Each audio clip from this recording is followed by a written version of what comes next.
السلام عليكم ورحمة الله وبركاته. ازيكم يا حبايبي؟ عاملين ايه؟ يا رب تكونوا دايما بخير وصحة وسعادة. ان شاء الله بقى نعمل مع بعض يلا كده صينية بقى من بواقي الفراخ والكبد والقوانص بتاعتها، وبطريقة جميلة جدا وحلوة وهتعجبكم ان شاء الله.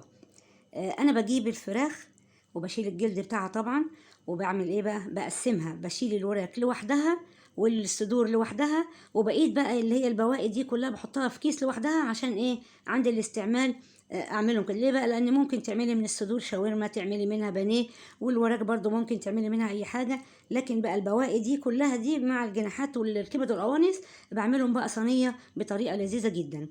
اللي اول مره بقى يشوف القناه يخش ويشترك ويعمل ويفعل الجرس عشان يوصل له كل جديد. ويلا بينا نسمي الله وعلى رسول ونشوف هنعمل ايه.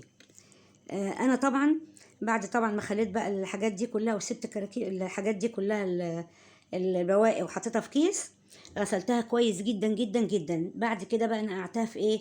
في ميه وملح وليمون بقشره بعد ما عصرته، ونص معلقه جنزبيل ومعلقه قرفه.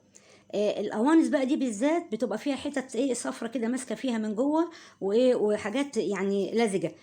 اعمليها بالسكينه الاول قبل ما ايه، قبل ما تنقعيها، يعني اغسليها لوحدها كده كويس قوي قوي، غسله جميله. وايه وبعد كده نقعيها مع ايه؟ مع البواقي دي بتاعت الفراخ. جبت بقى صينيه حطيت فيها ورق معلقه سمنه وورق لورا وحبهان ومستكه وقرفه وقرنفل. ونزلت الاول بايه بقى؟ بالكبد والقوانص اللي انا قطعتها كده، ما تقطعهاش صغيره قوي لانها تتهري منك. قطعيها بس كده اهي حتت كده صغيره حلوه جميله، يعني لا صغيره قوي ولا زي ما هي كبيره عشان زي ما قلنا ما تتهريش منك. سيبيها بس كده لحد ما تاخد الصدمه، وبعد كده ايه؟ قلبيها. خلاص زي ما انتوا شايفيني كده قلبتها كده اهي معاكم، خدت اللون بقى الذهبي الحلو الجميل. التقليبه كده تقليبتين ثلاثه كده زي ما انتوا شايفين. بعد كده ايه؟ هركنهم على جنب في نفس برضو الصينيه اللي احنا ايه شوحنا بقى فيها الكبد والقوانص. جبت بقى اللي هي ايه؟ البواقي بتاعت الفراخ زي ما انا قلت لكم، اللي انا كلها دي كنت مجمعاها في كيس لوحدها. وبرده سايبه انا ايه في العظم بتاع الصدر والحاجات دي، سايبه فيه قطع برده فراخ، يعني ايه ما جربتهاش قوي. حطيها بقى كده هو على الحته اللي فيها اللحم لحد ما ايه برده تاخد صدمه معاكي، ما تقلبهاش بسرعه على طول. وهتلاقي ايه؟ يعني ادت لون حلو ذهبي كده من تحت زي ما انتوا شايفين كده اهو. بوزعها وبسيبها لحد ما ايه؟ ما تدينا اللون الذهبي. نزلت بقى عليهم بمعلقه فلفل اسمر علشان ايه؟ يعني يديها ريحه حلوه قوي. برضو الكبد والقوانص كنت برضو رشه عليهم انا برضو معلقه ايه؟ فلفل ومعلقه ملح علشان تدينا الريحه الحلوه. خلاص كده اهي خدت بقى اللون الذهبي الجميل من تحت، رحت مقلباها. كنت بقى مقطعه بصلايه كبيره كده جوليان، يعني بتاع قطع يعني رفيعه. وكمان ايه؟ فلفل الوان برضو زيهم كده قطع رفيعه، يعني مش صغيره لا قطع رفيعه جوليان زي ما انتوا شايفينها كده، وطماطميه برضو زيهم. خلاص بعد كده بقى سبتهم برضو كده اهوت، يعني حوالي دقيقتين ثلاثه يتشمعوا مع بعض. ونزلت بقى عليهم بايه؟ بكوبايه ميه دافيه عشان ايه؟ ما تعكسش معاكي الحاجات دي. حطيت بقى عليهم كمان معلقه توم باودر، معلقه بصل باودر، نص معلقه قرفه باودر، معلقه بابريكا مدخنه، وبشره جوز الطيب. الحاجات دي بتديها طعم جميل جدا وريحه حلوه قوي قوي. زي ما احنا متعودين برضو كده بشره جوز الطيب بتبقى فريش، تدي ريحه هايله.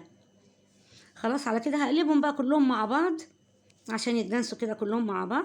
وايه وهغطيهم وهسيبهم لحد ما يشربوا بقى السوائل بتاعتهم ديت وايه وتستوي.